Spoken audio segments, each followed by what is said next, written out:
Novemba 26 ya mwaka huu, bunge la Ulaya limejadili na kupitisha azimio kwa kile kilichoitwa vifo vilivyotokea baada ya uchaguzi mkuu na matukio ya ukiukwaji wa haki za binadamu nchini Tanzania. Pamoja na madai mengine, azimio hilo limetoa wito kwa Kamisheni ya Umoja wa Ulaya EU ya kusitisha kwa muda utiaji wa saini wa makubaliano ya programu ya ushirikiano baina ya Tanzania na EU kwa mwaka 2025 yenye thamani ya euro milioni 156.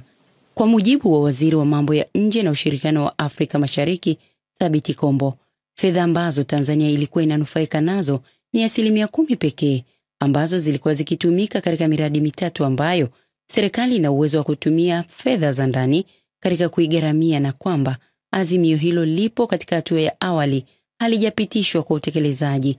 Kwa hiyo hakuna sababu ya kuwa na wasiwasi juu ya swala hilo. Pesa hizo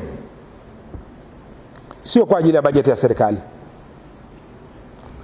Kwa hiyo hazitoathiri bajeti ya serikali wala mishahara ya wafanyakazi wa serikali wala kipato cha mtu mmoja mmoja.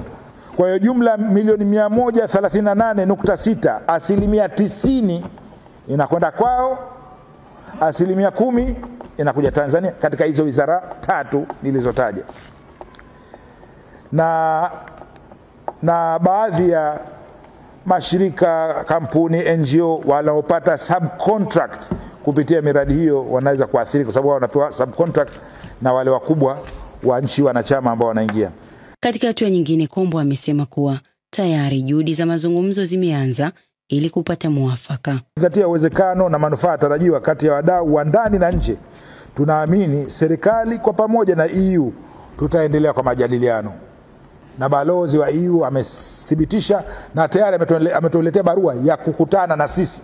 Mapema asubuhi, Waziri Kombo amekutana na mabalozi wanaowakilisha nchi zao hapa nchini, ambapo pamoja na mambo mengine ameeleza namna uchaguzi ulivyofanyika na yaliyotokea Oktoba 29, na pia wamejadili masuala mbalimbali ikiwa ni pamoja na namna ya kuendeleza ushirikiano kwenye miradi ya maendeleo na diplomasia. Tumethibitishia dunia na mabalozi wote tutashirikiana nao zaidi, na wao wametuthibitishia wanataka kushirikiana zaidi.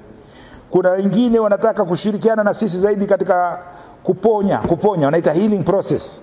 Wamesema wanataka kushirikiana na sisi katika healing process, kuponya.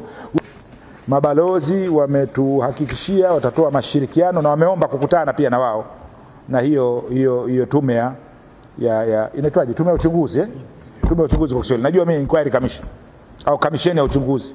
Wameomba kukutana nayo na sisi tumeshapata green light